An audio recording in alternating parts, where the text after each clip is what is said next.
Il dit, si du moins, au verset 21, vous l'avez entendu, et si conformément à la vérité qui est en Jésus-Christ, c'est en lui que vous avez été instruits à vous dépouiller. Que tout le monde dise dépouiller. Dépouiller. À vous dépouiller, eu égard à votre vie passée du vieil homme qui s'est corrompu par les convoitises trompeuses. Vous devez vous dépouiller du vieil homme qui s'est corrompu par des convoitises trompeuses. Regardez au verset 24. Il dit, et à revêtir, que tout le monde dise revêtir. Revêtir. Revêtir l'homme nouveau créé selon Dieu dans une justice et une sainteté que produit la vérité. Waouh!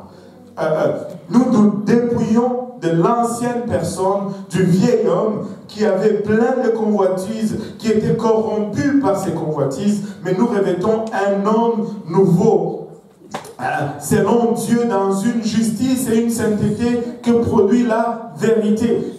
Nous devons nous dépouiller de l'ancien et nous devons revêtir le nouveau. L'ancien moi doit mourir. Mes anciennes pensées doivent mourir. Je dois me défaire de cela et je dois prendre de nouvelles choses. Mais regardez, qu'est-ce qu'il y a vraiment entre dépouiller et revêtir? Le verset 23. Il est vraiment entre le verset 22 et le verset 24. C'est 23 qui vient entre 22 et 24. Amen. Il dit à être renouvelé dans l'esprit de votre intelligence. Ce qu'il y a entre dépouiller et revêtir, c'est le renouvellement de ton intelligence. Qu'est-ce que cela veut dire? Tu dois changer d'attitude. Tu dois changer ta conduite. Tu dois changer ton comportement. Tu dois renouveler ta façon de penser. Vous savez, vos nouveaux vêtements peuvent ne pas être immédiatement aussi confortables que vos anciens vêtements. Qui a déjà vécu cela? Tu sais, tu t'achètes une paire de chaussures ou tu t'achètes un nouveau vêtement, mais tu remarques que tu n'es pas vraiment confortable là-dedans. Mais continuez à les porter. Même s'ils ne sont pas confortables, continuez à les porter. Exercez-vous jusqu'à ce que vos nouvelles actions deviennent une habitude. Cette vieille façon de penser, laissez-la de côté et ça va être inconfortable, cette nouvelle façon de penser.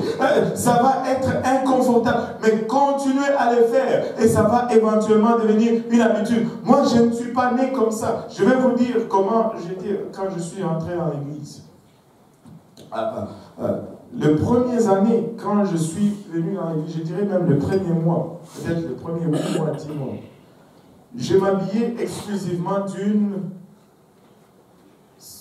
façon.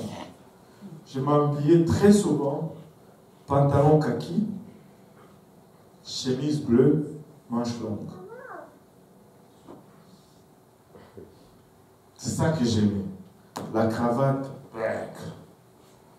Et excusez-moi pour cette manque de cravate aujourd'hui, j'ai oublié de la mentionner. Mais j'étais pris entre 2-3 choses et j'étais ici, j'ai oublié d'appeler ma femme.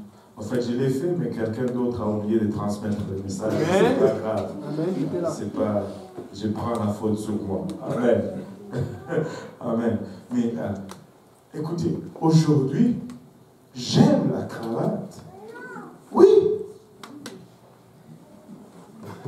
J'aime la cravate. Quand je m'habille décemment, je mets costume, veston, chemise, cravate.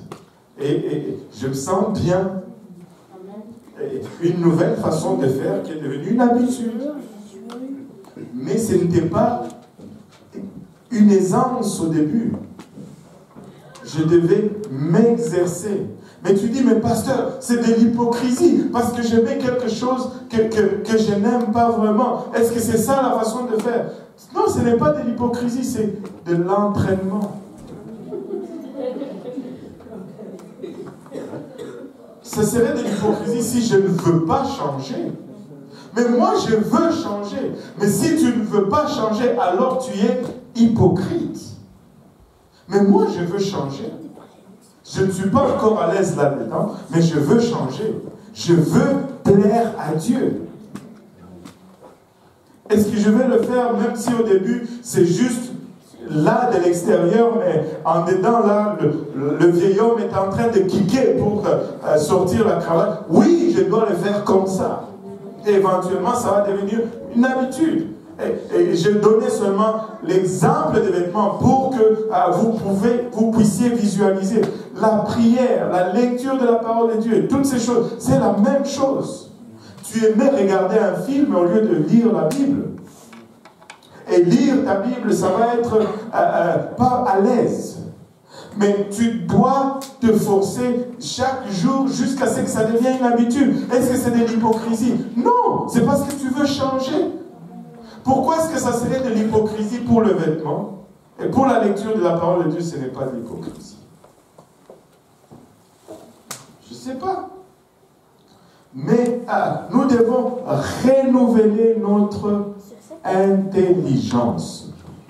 Des nouveaux vêtements ne vont pas être confortables, mais porte-les quand même. Et c'est ce que tu dois faire. Ceci, ce n'est pas vraiment être hypocrite. Et regardez, dans ces versets, 4 choses.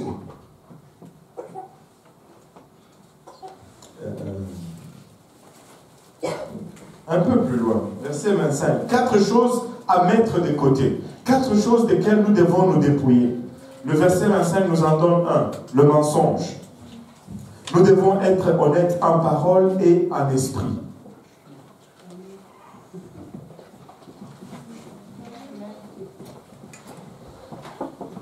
Amen. C'est-à-dire, nous devons dire vrai et nous devons avoir l'impression du vrai, donner l'impression du vrai aussi. Oui.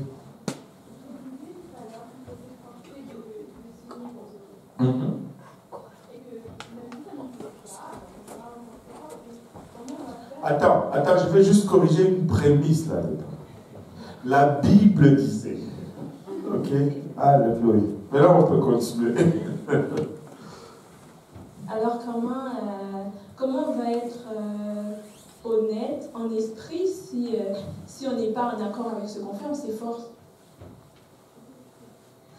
Parce que vous dites tout à l'heure que... C'est quoi que tu recherches? J'ai répondu à cette question juste 1 minute avant d'aller là. C'est quoi que je recherche? Si je veux faire plaisir à Dieu, c'est ça que je recherche.